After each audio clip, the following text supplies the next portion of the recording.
Bizkaia Irratia, Bizkaia Irratia.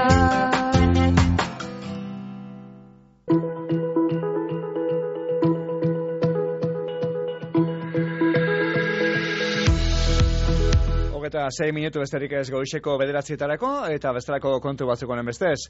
Sortuk, badakizue, aldaketa batzuk egin ditu gala, zuzendaritzan aldaketak egon dira bai, eta, aukeratu dira. Kide berriak eta herri gogoa ekimena ponentzia be dagoeneko onartuta dago, aurrera begirako bide horria be martxan dagoeneko, eta behin baino gehiagotan, esan dut egun moduan, Xabier Iraola da, koordinatzaile nagusia orain, eta idazkaritza nazionalean, beste 14 pertsona be beragaz batera egon badagoz bai, tartean Paul Laka, eta gaur Paul hementxe geugaz daukagu. Paul, haupa egunon? Egunon. Zeran doa martxa hartzen? Hori da, martxa hartzen, edo martxa hartuta genukan eta martxa berritua orain. Hori da, martxa berritua dinogu, badira, aldaketaren batzuk eta bar, eta beraz konta eguzu dira, zeintzuk nobedade dakarzan herri gogoa ponentzia honek. Nik uste dut nobedade nagusia badela gure mugimendu izaeran sakondu dugula, ez? Sortu definitu genuen duela ja urteak alderdi mugimendu bezala, alderdi egitura klasikoa baseukan eta badauka oraindik ere, baina mugimendu izaera oso errotua eukiduen antolakunde izan da, ez? Eta horretan sakontzea izan da apustu nagusia. Guk egiten dugun irakurketa da, sortuk Ezker Abertzalearen ondare historikoa bere egiten du, Ezker Abertzaleko kidegoa bere bueltan biltzen du, baina ulertzen dugu herri honek behar duen burujabetza prozesua ez dela sorturen eskuetatik soilik pasatzen, beste hainbat esparruetatik, esparru politiko, sindikal, sozialetatik pasatzen dela, eta bereziki hor egiten duela aurrera herri honek, ez? Hor artikulatzen diren gehiengoetan eta guk egin dugun apustua da, guazen gure honena, gehiengo horien zerbitzura jartzea, esparru politiko, sindikal eta sozial askotariko horretan, ez? Eta beraz, guk egin dugun apustua da, apustu bat arraroa dena alderdien logikan, ez? Gure gorputza indartu baino, egin dugun apustua da, guazen indartzera gugandik kanpo dauden esparru guzti horiek, eta gure militantzia dela eskaini dezakegun onena, ona edo txarra izanik ere, eskaini dezakegun onena dena, horren zerbitzura jartzea. Eta hori da, nik esango nuke, nobedade nagusia. Beraz, beste dinamika batzuk elikatu gura dozu, edo, barrurantz gitxiago begiratuta badabe. Hori da, guk definitu duguna herri gogoa hausnarketan bada, barne bizitza doituko dugula eta gutxituko dugula alik eta gutxienera, ez? Gu antolatuko gara eta gure artean hitz egingo dugu behar duguna, baina gure honena emango dugu sortutik kanpo dauden esparru guzti horietan. Eta bai, horretarako egin ditugu edo planteatutako dikuntzak, eta ikusiko dugu arrakastasko ibilbidea dugun, guk uste dugu, baiet, sinetzita gaude, baiet. Barruko egitura hori makaltzen da behar da, baina kanpora zabalduta, oinarria gehiago zabaltzen da baita be, ala zer? Hori da apustua, bai. Egia da guk egiten dugun apustua da, Ezker Abertzaleak duela ja urteak pausu bat eman zuen beste familia politiko batzuekin batera, bestelako gehiengo bat artikulatzeko, Ezker Independentismo txatko kagenezakena, EH Bildu eta Ipar Euskal Herriaren kasuan mugimendu abertzalearen referentzia nagusia EH izango litzateke, eta guk horren aldeko apustu sendoa egiten jarraitzen dugu, ez? Baina bai ulertzen dugu EH Bildu zabaltzen doan enean ere, EH Bilduren baitako familia politikoak zabaltzen joango direla. Hala ere, guretzat, momentu honetan, printzipala bada EH Bildu bera, handitu eta zabaltzea. Badagolako Euskal Herritar asko, EH Bildurekin bat egiten duena, ez duena zertan bat egin, ez EH Bilduren sorreran egon ginen familia politikoekin, ez gure ibilbidearekin berosotasunean, eta hori da gure apustu ba. Esaten dozunagaitik mobilizazio premina ikusten dozuen momentu honetan Euskal Herrian, ezta? Bai, hori ere egia da, badela ez da nobedade bat, baina bada herri gogoa hausnarketan mai gaineratu dugun elementuetako bat. Ez guk uste dugu, mundua astoratuta dagoela argi dago, ez? Orain arteko ordena globala ezbaian jarri dute batzuek, eta ikusten dugu zelan arazo orori irtenbidea ematen zaion gerraren bitartez edo debekuen bitartez, presioen bitartez eta diplomazia, akordioa eta elkartasuna alde batera uzten den, ez? Eta mundu horretan Euskal Herriak ez dauka nahikoa burujabetza erronka globalei aurre egiteko, demagun krisi klimatikoari esaterako, ez daukagu nahikoa burujabetza horri aurre egiteko. Eta hor bai planteatzen duguna da behar dugula bulkada berritu bat, bulkada sozial berritu bat, bulkada politiko, bulkada instituzional, bulkada sindikal, bulkada oroar berritu bat. Ez guke egiten dugun irakurketa da herri honetan eman diren aurrera pausu esanguratsuenak, etorri dira, bai, esparru sozialean aurreratu denean, baina baita esparru instituzionalean aurreratu denean ere, eta biak batera joan direnean, bietan dagoen potentzial hori ustartu, herri honek asko aurreratu. Eta guk uste dugu momentu honetan lusua dela, potentzial hori ez baliatzea eta ez askatzea, beraz, bai, premia dago dinamika soziala eta dinamika politiko uspotzeko, bai. Dinamika sozial hori mobilizazioak akaso apaldu egin dira azken aldian? Bueno, nik uste ezberdin ikusten direla. Ze esango nuke azken hamarkadan eman direla mobilizazio sozial oso esanguratsuak, mugimendu feministaren eskutik esanguratsuenetarikoak, pentsionisten mugimendua ere kalean egon da, bueno, gure esku dago dinamikak ere erakutsi du herri honetan badela erabakitze eskubideren aldeko gehiengo bat, eta hori artikulatu egin izan du. Bueno, nik uste dut esparru sindikalean ere nahiko mobilizazio eman dela, eta bueno, askotariko adibideak jar daitezke, ez? Gazte mugimenduan ere esango nuke loraldi bat badagoela, guri dagokigunez, gure mugimenduari dagokionez ernairen eskutik, eta uste dut eman direla. Egia da, eta guk ere horrarreta jarri dugu, parte hartze politikorako mekanismoak, militatzeko formak, kolektiboan antolatzeko erak, aldatu direla asko. Jendartea bera aldatu delako, eta horrek dauka baita ere parte hartze politiko eta sozialan. Eta horri harreta jarri behar zaio, ezin ikusiarena egin, bestela ez gara gai izango herritarren nahi hori antolatzeko eskaintza egokiak emateko. Baina esango nuke badagoela, oraindik ere Euskal Herriak eusten diola bere bertute horri dela, ehun sozial eta komunitario horren aktibazioari, esparru askotan, ez nabil gure esparru eta gure mugimenduaz bakarrik, askotariko esparruetan ikusten da. Palestinaren aldeko dinamika, Sahararen aldeko elkartasunak ere hor dirau, eta nik uste dut, bai, aldatu bai, baina apaldu ez nuke esango bereziki. Bestalde, momentu honetan, zeuen pisua EH Bildun, EH Bain, handitu gora dozue? Ez, nik uste dut guk ja apustua egin genuenean EH Bildu eta EH Bai sortzeko, egia da ez genekiela zer emango zuen apustu horrek, apustu ausarte izan zen gure aldetik, baina baita ere EA, Aralar eta Alternatibaren aldetik, garai horietan gurekin bat egitea ere, esen erreza izango horrelako alderdientzat. Eta behin hamarkada bat igarota guk ikusi dugu EH Bai eta EH Bildu badirela gorputz politiko batzuk erantzuten diotela herritarren artikulazioari, erantzuten diotela herritarrek eskatzen duten esperantza horri eta eman beharreko erantzunei, eta guk uste dugu EH Bildu dela indartu behar dena, eta aspaldi ekin genion, hasieran dakizunez koalizion forman eratu zen, eta gira koalizioek bere kuotak dituztela, eta alderdi bakoitzak bere erabaki kuotak ere badituela.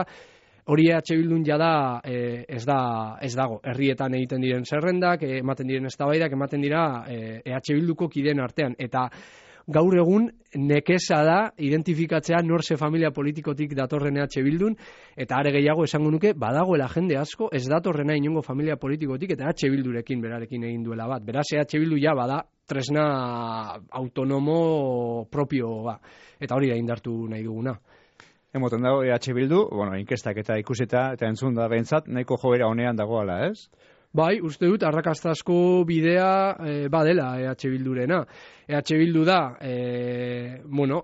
lehen indarra Euskal Herri osoan nazio perspektiban ikusten badugu, eta EH Bilduk nik uste dut badaukala aurrera begira aukera, bestelako gobernuetara heltzeko, bestelako instituzioak gobernatzeko, eta horrela instituzio horietan ere erantzunak ematen jarraitzeko. Uste dut, EH Bilduk lortu dugula konektatzea herritarren gehiengo batekin, edo gehiengo zabal batekin behintzat.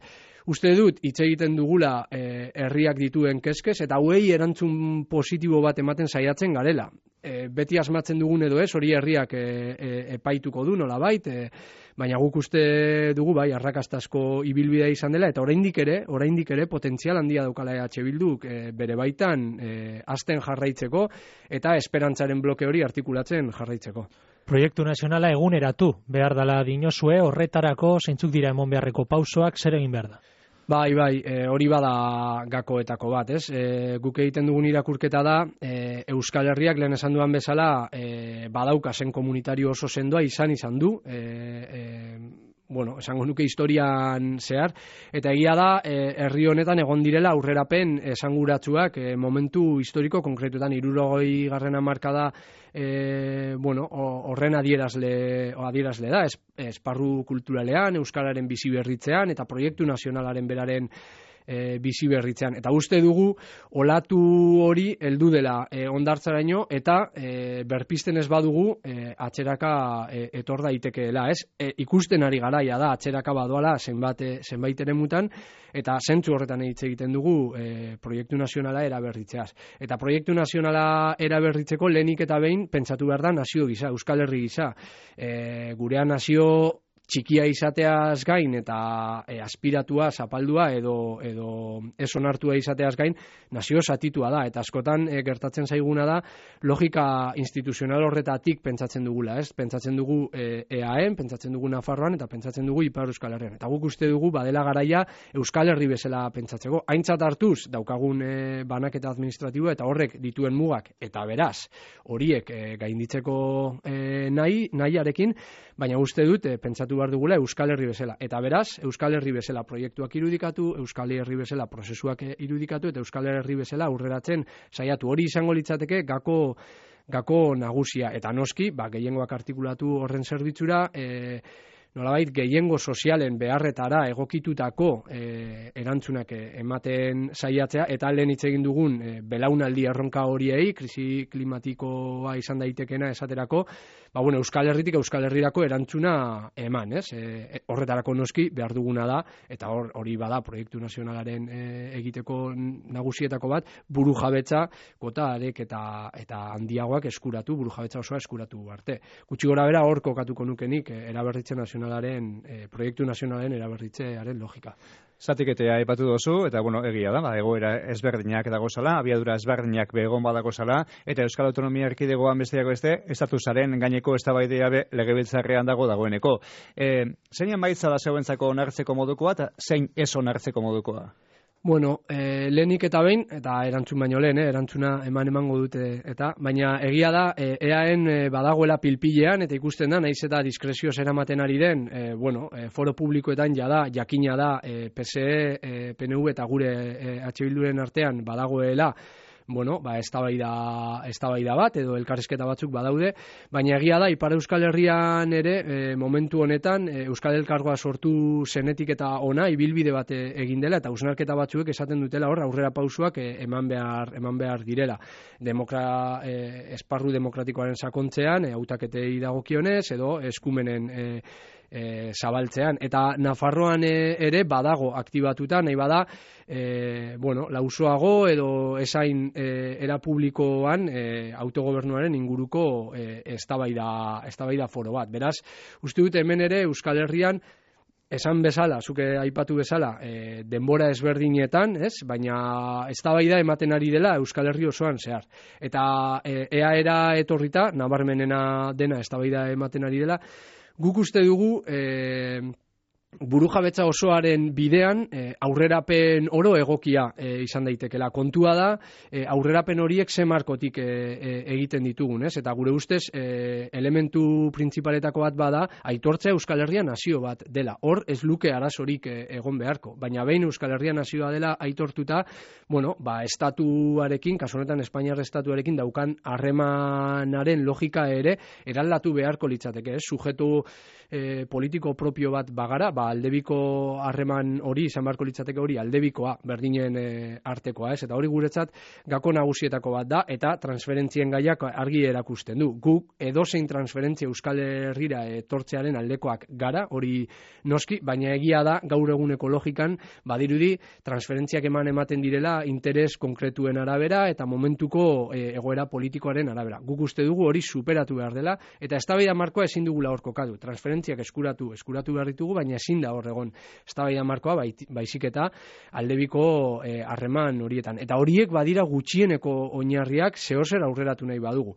Izan ere, edozein aurrerapen egokia izango da, baina esandakoa, aurrerapen horiek ere marko logiko batean etorri behar dira. Eta Euskal Herria nazio bat da, hori aintzat hartu beharko dute indar politiko eta sozial guztiek. Eta uste dut, Euskal Herrian, gehiengo osoak onartzen duela Euskal Herria nazio bat dela. Presoen auziari urtenbidea emon beharrabe bada zeuen gakoetarikoa.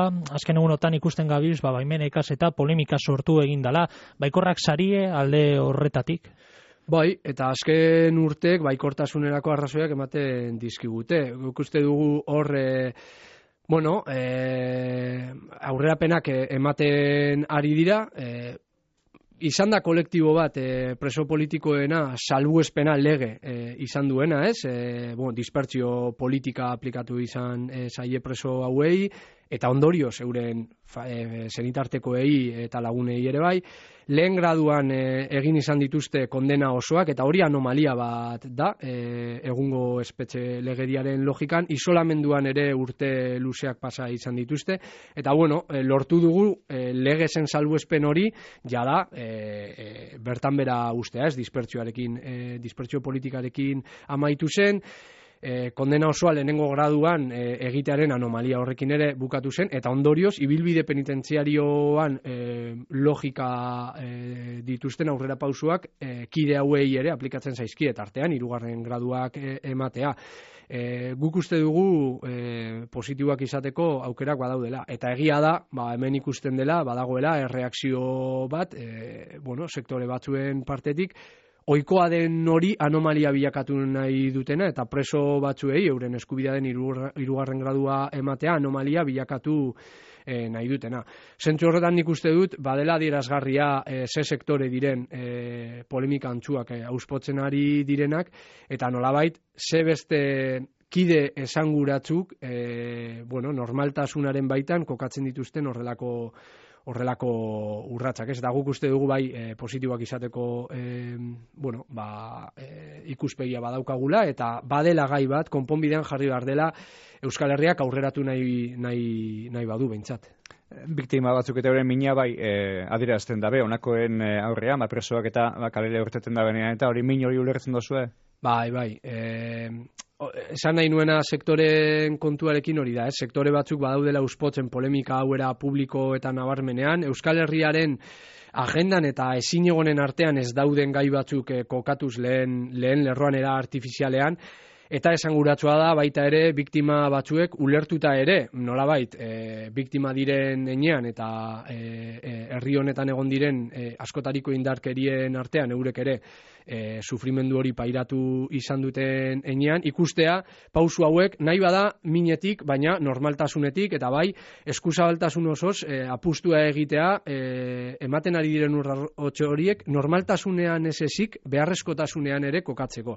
Eta zentzu horretan guk uste dugu badagoela espazio bat iraganeko min eta sufrimendu guztiei begiratzeko, ahanzturan ez usteko, nahi bada begirada kritiko bat elikatzeko ikuspuntu guztietatik, ez batzuk eta besteei aurpegiratuz kritika nahikoa egin, autokritika nahikoa ez egitearen logika eta beste, eta uste dugu badagoela espazio bat irekitzen ari dela. Gu proaktiboak gara espazio hori irekitzerako zentzuan, eta uste dugu hain zuzen ere presoen gaiaren konpontzeak lagunduko duela espazio hori artikulatzen, eta zentzu horretan guk horren alde ere egiten duten biktimei aitortza egiten diegu. Orain arte be sortu gazteen artean, zabaldu dau bere oinarria, orain GKS mugimendua be agertu da, segokaz ganera oso kritikoak dira, arrakala sortu da hor? Arrakala ez nuke esango. Bai egia da oso era kritikoan irakurtzen dutela askapen prozesuaren logika bera, ez? Guk esango genuke, sortu egia da, eta idazkaritza berriak, zuzendaritza berriak horrela irudikatzen du, sortuk gazteekin konektatzea lortu du azken hamarkadetan, ezker abertzaleak, EH Bilduk ere nabarmen lortu du gazteekin konektatzea, eta ikusten ari gara, lehen aipatu den bezala, Ernairen auspotze bat, eta Ernairen presentzia handitze bat. Zentzu horretan gu posik eta lasai gaude etorkizunari Begira, guk gure proiektua sustatzen jarraitzen dugu, guk uste dugu Euskal Herria, lehen esan duen bezala, nazio bat da, eta uste dugu Euskal Herrian badagoela eraldaketarako potentzial handia. Eta hori artikulatu beharra dago, eta gu horren zerbitzura jarriko gara, gu independentistak gara, Euskal Herripublika nahi dugu, eta hori eraikitzean ari gara. Zentzu horretan, hor guk askotariko esparruekin lankidetza sustatzen dugu, mugimendu feministan, euskalgintzan, esparru sindikalan, esparru politikoan, EH Bildu eta EH Bai bera dira horren adierazle, beraz, zentzu horretan Euskal Herrian eraldaketa prozesu bat ezberdinekin artikulatzeko nahia duen ororekin guk elkarlana sustatzen jarraituko dugu beti ere, hori gure posizio politikotik, zentzu horretan errespetua bestelako edozein eragileri. Denbora asko ikusteko Paul, baina azken galderea eskuma muturraren inguruan, gorakadean nabarmena da leku gehienetan, leku askotan, eta hemen gurean emoten dago gorakadoa gainera gazteen artean besteak beste, zekera egiten dago eta zelan egin lehikio aurre honeri? Eragin nagusia esango nuke dagoela, instituzioekiko urruntasun horretan, ez? Eta azken asteetan ikusten ari gara gu bereziki arduratzen ari gaituzten jarrera batzuk, ez? Baditugu Santurtzi eta Getxoren kasuak bereziki, zeinetan, botere publikoa erabiltzen da norberaren interesen arabera, eta gero ikusten ari gara horren aurrean, ustez horren kontra borkatuko luketen zenbait alderdik, horren aurrean ezer egiten ez dutela, ez? Hor badakigu PNV eta PSren artean, eta Anduzak berak aipatu izan du, badagoela akordio global bat gobernu ezberdinak sostengatzeko batak besteari gobernua erraztuz, ez? Eta uste dugu Santurtziko kasua oso argigarria dela, bertako zinegotziek eurek esan dute, horko udal taldea ez dagoela gobernatzeko baldintzetan egin duenaren ostean, baina hala ere, Eneko Anduzak berak esana du, sostengatuko dutela PNVren gobernu hori, akordio global hori dagoelako. Orduan, gure ustez, horrek ere sortzen du arrakala bat jendartearen, eta bereziki gazteen artean eta instituzioen artean, ez? Azken finean, ez delako proiektu baten baitan artikulatutako gehiengoak sustatzea, ez da zer egingo dugunaren arabera aliantzak sortzea, baizik eta boterea mantentzeko nahiarekin aliantzak sortzea, guretzako ez dira zilegiak badira, zenbakiek ematen dute, baina ez dira egokienak herri honetarako, eta guk uste dugu horrek min handia ematen diola. Gero, egia da ere, ultraeskuinaren gorakadan badagoela, eliteek zer jartzen duten ultraeskuinaren indartzearen arira, eta hor diru asko mugitzen da, botere asko mugitzen da, eta badago, nolabait esateko botere handi hori egiteko. Hala ere, Euskal Herria guzti dut, eusten diola bere zen antifasista horri, eta horretan tematuko gara. Paul, akaden poria amaitu jaku, eskerrik asko etorteagatik, kontu guzti honek esateagatik, eta egun hona